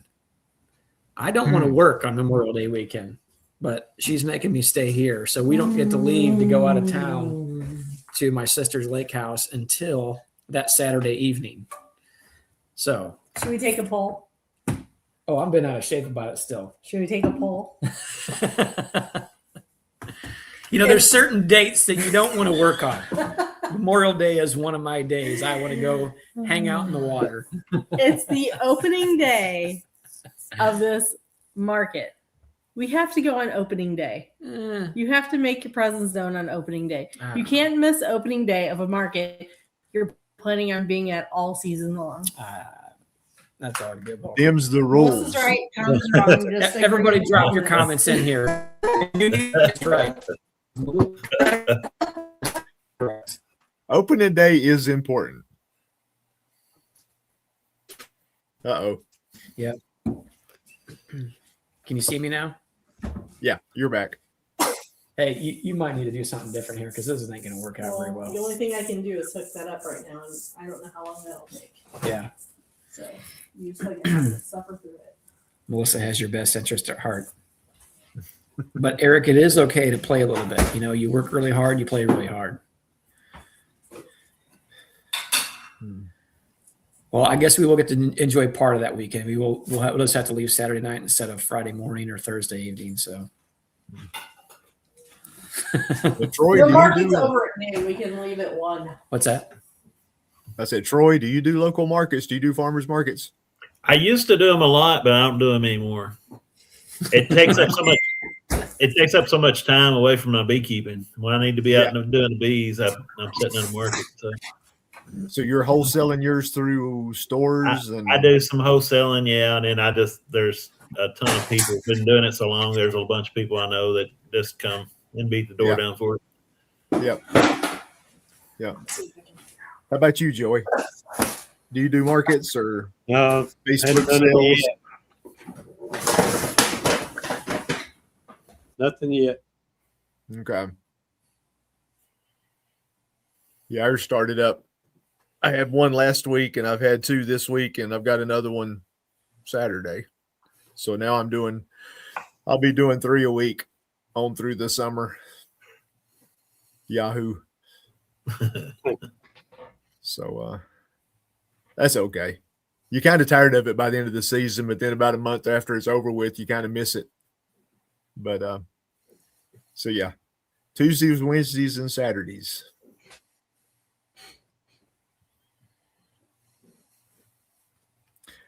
But that does kind of force you to rest a little bit. At least you get to sit down and you can't do a whole lot other than be nice for 3 hours, which is kind of tough. But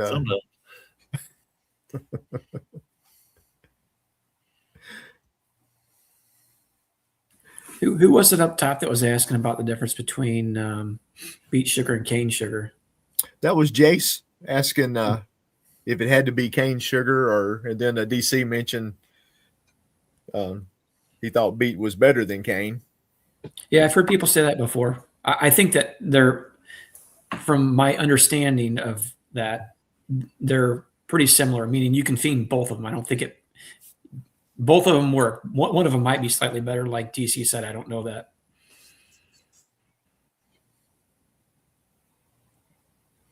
He said beet's cleaner. DC said Fred had done a video about that, but I don't remember seeing that one. I'll have to look for it. I'll be curious. Yeah.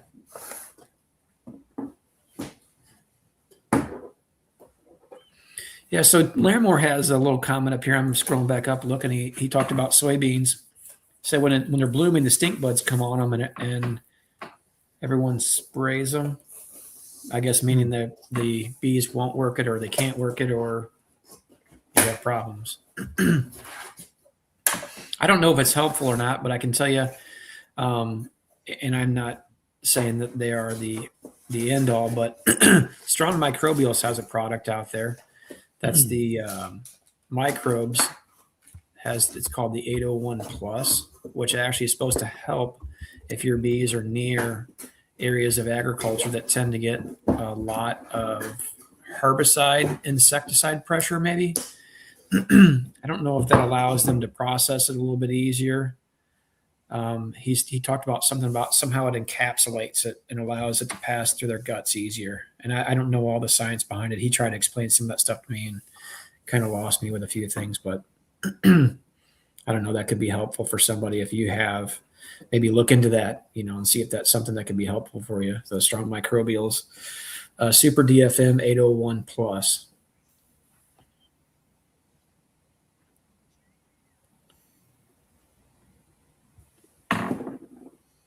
Is that something you run that on a regular basis, Tom?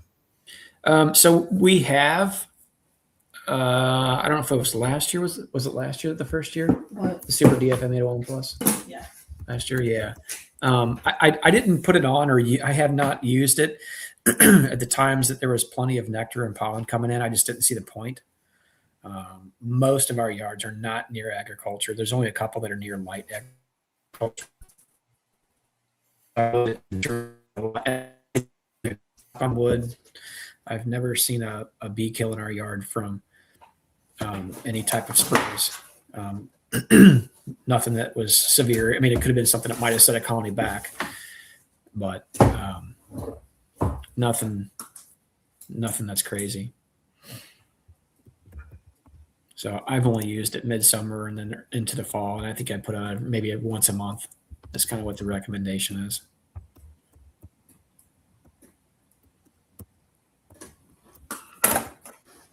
Yeah, I've never ran them on a regular basis where I can say they're good or bad. So I don't know. Definitely not an expert on that. Yeah. Troy, Joey, do y'all run it? No, I don't use any supplements on mine. I had some of the regular Super DFM, I guess, but I can't ever remember to take it in the yard with me.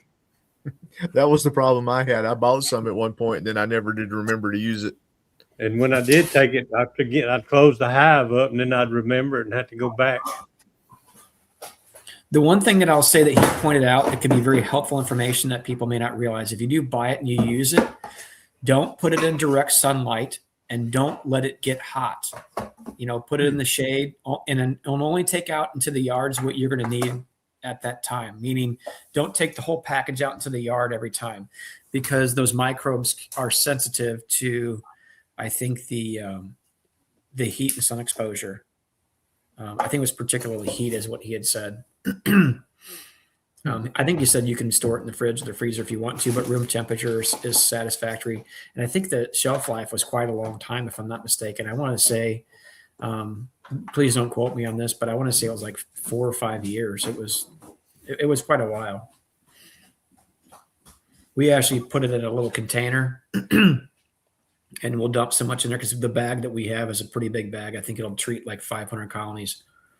We'll put it in a container and we'll just take it out there with us and put a little bit on each colony as we kind of go through as just part of our regiment.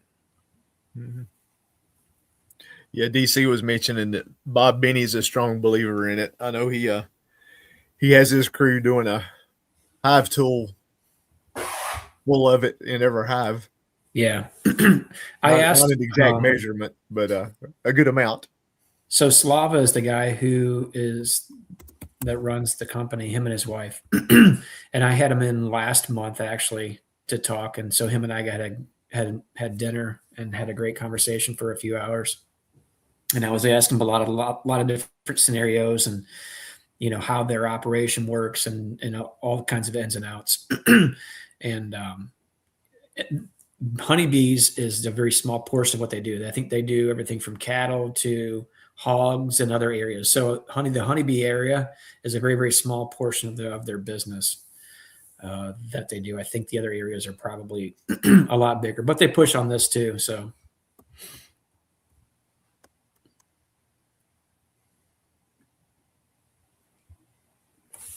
Hey, Brian, did you end up turning all of your nucleus colonies out, or did you have more that you needed to sell off?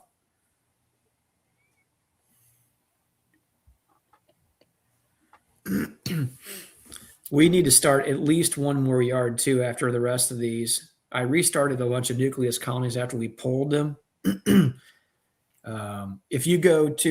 If anybody is friends with me on Facebook, go to my Facebook page. I posted a picture this evening of one of our bee yards that the sun was setting, and actually got a message from Eugene Makovic, who's the editor of the ABJ. Is that right? ABJ, wanting to use my photo in one of their calendars or whatever, potentially. But that yard there, you'll see the double screen boards and the colonies above it. We pulled all the nukes out of them, and then not all of them, but we restarted nucleus colonies back over them again. And I have some more queens coming up here this next week, actually. But yeah, so. But once those are done, we were going to need to start another bee yard so we don't overload an area. Joey, how many colonies you keep in your home yard there? Counting the nukes right now, there's probably 30. What about during the normal part of the season when nukes are done? Or you? There's, let's see, about 20, anywhere between 25 and 30. Okay. Do you feel like that number on an average year for you, do you feel like that's a good number in that yard, meaning they're not overloading a specific area? I think it needs to be around 20 in my area. Because what year was that? A couple of years ago, I did have to feed a little bit to keep them from robbing each other. Mm-hmm. They took it down here, and I went to all my out yards. It only has anywhere between 4 and 8, and they never took any. There was enough still going on during the fall. They never took any down. Ended up picking it up, bringing it back here. Okay. So, I mean, I'm sure that's a moving target, when I ask the question, because year over year is going to change for sure. But, you've been beekeeping long enough. You probably have an idea as far as what you think an average would work out. I do know this area right here, anything over 25 is going to be pushing it in the same yard. Now, if I get them a couple of miles away where they have a little bit more area to go, I could spread them out some. But yeah, I think the key is, especially with the fuel prices, tapping for us around here is running $4.10, $4.15. You get closer to St. Louis and it's running like $4.30 or what have you for regular gasoline. Keeping that in mind and not having to put all your profits into your fuel tank. We want to keep our density, good. So not having too many into a bee yard where they're overloading the area and you have to feed them back sugar syrup as much, but also not having to spend, too much money in the fuel tank going from yard to yard. So having them spread out enough to where there maybe isn't too much overlap might be helpful. And that was kind of where Melissa and I have been talking the last few years about placement of colonies. And I think we're getting ready to put out a post on Facebook here pretty soon, looking for a couple, maybe 2 new yards in our area and seeing if we can find a couple of spots that seem like they're a good fit for what we're trying to do.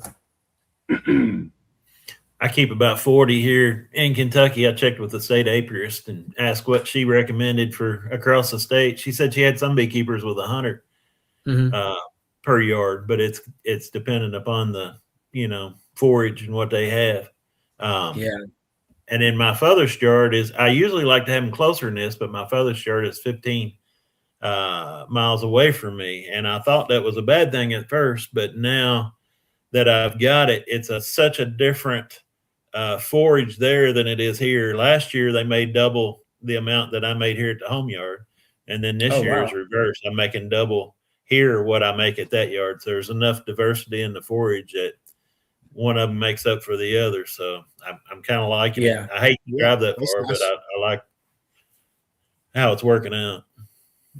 That's crazy how, and that can help give you perspective, when people are like, well, there's this much flowing in my area of St. Louis. And they're like, well, if you go 5 miles this way, they're not producing anything, but you go 3 miles this way and they're producing a lot of nectar, there's a lot of nectar coming in. So that just kind of goes to show you that your beekeeping experience is local. It's where you are at,